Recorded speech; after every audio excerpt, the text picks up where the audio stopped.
What is going, guys? It's your boy MTG back here with another video today. And today I'm going to be going over what I think is going to happen in the 2022 NFL playoffs, go over my predictions, kind of what I think is going to happen, and basically who's going to be winning it all. If you guys like the video, make sure to like, subscribe, comment down below, and turn on post notifications. And without further ado, let's hop right into the video. Alright, so the first game we got on the slate is the Raiders versus the Bengals, Saturday at 4:30 p.m. I believe it's their 4th and 5th seeds, so it's the seeding between the two. Currently, the spread is at -6.5 for the Bengals, and I would take that here. I expect the Bengals to win probably 31-20 here. Reason being, Raiders just played a full game and basically a full overtime against the Chargers. And the Bengals rested Joe Burrow. Joe Burrow had that little bit of a knee injury on, I believe, week 17, but he should be fine. Nothing major there, I don't think. The Bengals are also at home. Home field advantage obviously matters a lot, and they're built for cold weather, while Vegas may not be as built and exposed to it. Not to mention the Bengals also they've been very good this year. Of course, Jamar Chase, T. Higgins, all those guys surrounded with Joe Burrow, Tyler Boyd, all those guys. CJ Uzomah is just playing great. The defense has been stepping up, especially guys like Jesse Bates, Trey Hendrickson, a lot of people. So I think this is actually going to be a very, very good game, but I expect the Bengals to win 31-20. Patriots and Bills are the following game, Saturday at 8:15 p.m. Right now, the spread is -4.5 for the Buffalo Bills. I would take the Patriots and the points here at +4.5. I expect the Bills to end up winning 17-13, but I think it's going to be a 4-point game, so I take the Bills I take the pass if you're planning on betting on it. Snow showers expected. Keep the score down relatively low. The Patriots don't have many explosive weapons, and Mac Jones has been kind of shaky throughout the year. Josh Allen has a major arm, and even with the bad weather expected, still a possibility of him being able to get to playmakers like Stephon Diggs, Cole Beasley, Dawson Knox. And the Bills' running game has been stepping up recently, most recently with Devin Singletary last night. Overall, I think the Bills probably beat the Patriots here 17-13, and I think they'll be advancing in the AFC side. Now for the 2 and 7 seed on the NFC side, we have the Buccaneers and the Eagles, Sunday at 1 o'clock. Spread right now, Buccaneers -8.5. I would take Buccaneers -8.5. Buccaneers, I'm predicting a 34-14 win. The Eagles don't really have a true number one receiver. Jalen Reagor's kind of been shaky. Devontae Smith's been good, but he's not that number one. I think that is going to lead the team into the Super Bowl. But they also really don't have a great rushing attack either. Miles Sanders has been solid this year, nothing crazy. And the Buccaneers just have explosive offense. And the rushing attack, if playoff Lenny's back, he's going to be rushing the ball. There's a good chance they put it away early because playoff Lenny will go crazy on them. Ronald Jones, tons of guys. Le'Veon Bell's down there now. So I think the Buccaneers are going to handle this one pretty easily, 34-14. The next game up is the 49ers at the Cowboys, Sunday at 4:30 p.m. 49ers are +3 right now, and I would take the 49ers and the points. I actually think they outright win, 24-17 over the Dallas Cowboys. When JBG has a good game, it's extremely difficult to stop the offense. Debo and George Kittle have been consistent playmakers throughout the year. Elijah Mitchell will be an X factor. I think he'll be the guy who takes the team and potentially wins the game for them because of just his skill set. He's very, very good, very, very underrated. The Cowboys have a great chance of winning if they incorporate back Ezekiel Elliott and Tony Pollard into the game, but if they come down early, they're probably going to try to get back through passing through the air. And guys like Cooper and CeeDee Lamb, although they're very good, I don't think they can single-handedly almost win a playoff game. They're going to start catching on to that. 49ers secondary solid, Jimmy Ward, Jason Verrett, all types of guys, so they're just solid overall. I think the 49ers actually end up winning by 7 points, 24-17. Next up, we have the Steelers at the Chiefs, Sunday at 8:15 p.m. If you guys don't know, I'm a Steelers fan. Very, very emotional day yesterday. Very crazy, just all over emotions. But the Chiefs are favored by 12.5 points. But I would take the Steelers plus the points. I think the Chiefs end up being 24-13. The Chiefs' offense is very, very explosive, and they will shred apart the Steelers secondary. I've watched them all year. They just have not done great in the passing game. Problem is, their Steelers pass rush, they're very, very good. They get to the quarterback very often, and with the sacking TJ Watt, it's going to be kind of hard to slow them down. The Chiefs run the ball. The Steelers have proven all year they legitimately cannot stop the run, so if they decide to pound the ball up the middle, halfback dive, pitches, all this kind of stuff, there's a good chance they're going to break away at this game. But it is Ben's final game. I believe the offense, I think it's going to play a little bit better, but it's not going to be very, very good because they haven't showed anything all year. But it's Ben's final game. The team's going to be rallying, most likely. So I'm expecting maybe a 24-13 win for the Chiefs, but I don't think they're going to cover the 12.5. Now for the Monday night game, we have the Cardinals versus the Rams at 8:15. Currently, the Rams are favored by 4, and I would expect them to cover here. I got the Rams winning 33-21.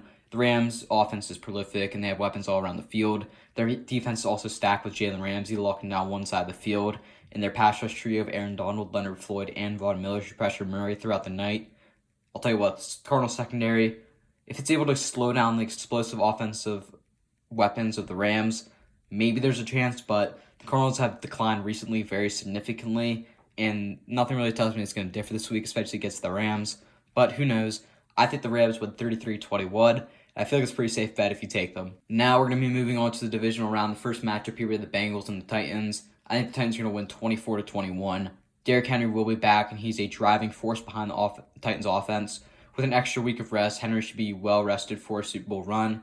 Titans secondary will need to be able to slow down Burrow and elite receiving core, consisting of rookie sensation Jamar Chase, along with T. Higgins and Tyler Boyd. If Tannehill plays a clean game, though, along with Henry being productive, I think there's an easy way they win this game. They're just going to play Titans football. They're going to get it done. They're going to win. But they have to play consistent. Tannehill's got to maintain, throwing good balls to A.J. Brown. Doubt Julio's going to be playing, but we don't know for sure. He's just got to play smart. Give it to Derrick Henry. Let him run up the middle. And I think you got to win for the Titans 24-21. Now we move on to the Bills at the Chiefs, a rematch of last year's AFC Championship, but things are going to be a little different this time around. Josh Allen has been able to pick apart much of the Chiefs secondary last year. Kind of different this year. They're a little bit better, in my opinion, a little more experience. So I think it's going to result in trying to slow down Josh Allen in the offense. Mahomes has proven he can make magic out of anything, and he's looking for his fourth consecutive AFC Championship appearance. It'll be tough to cover every weapon that the Chiefs have at their disposal. That's why I think the Chiefs are going to end up winning 38-24. I do think the Bills are a good team, but overall, I would expect the Chiefs to end up winning this one pretty handily, as the Chiefs look like the best team in the NFL, in my opinion, right now. Next up, we're going to have the 49ers visiting the Packers, a rematch of the 2020 NFC Championship, in which the 49ers were able to destroy the Packers on the ground and just blow them out of the water. However, the Packers' run defense is much improved, and they have the best quarterback in the NFC at the moment being Aaron Rodgers. The chemistry between Rodgers and Adams, along with the two-headed monster at backfield with Aaron Jones and A.J. Dillon, if Rodgers can get on the same page with Lazard and some of his other targets as well, they're poised to walk the 49ers back to Santa Clara, because the 49ers, although I think they're a pretty good team, the Packers, in my opinion, look like the best team in the NFC by far this year. And I'll tell you what, I think they almost destroy the 49ers game. The Packers winning 27-17. 49ers maybe scoring a late touchdown or something like that. But the Packers, I feel, are going to win this game pretty handily, and there's really going to be no concern for the Packers whatsoever. Now we move on to the final divisional game, the Rams at the Buccaneers. So a matchup in which everybody watched early on in the year, crazy game. Both teams look significantly different this time around, though. Both teams have lost a star receiver to a torn ACL. Chris Godwin for the Buccaneers, Robert Woods for the Los Angeles Rams.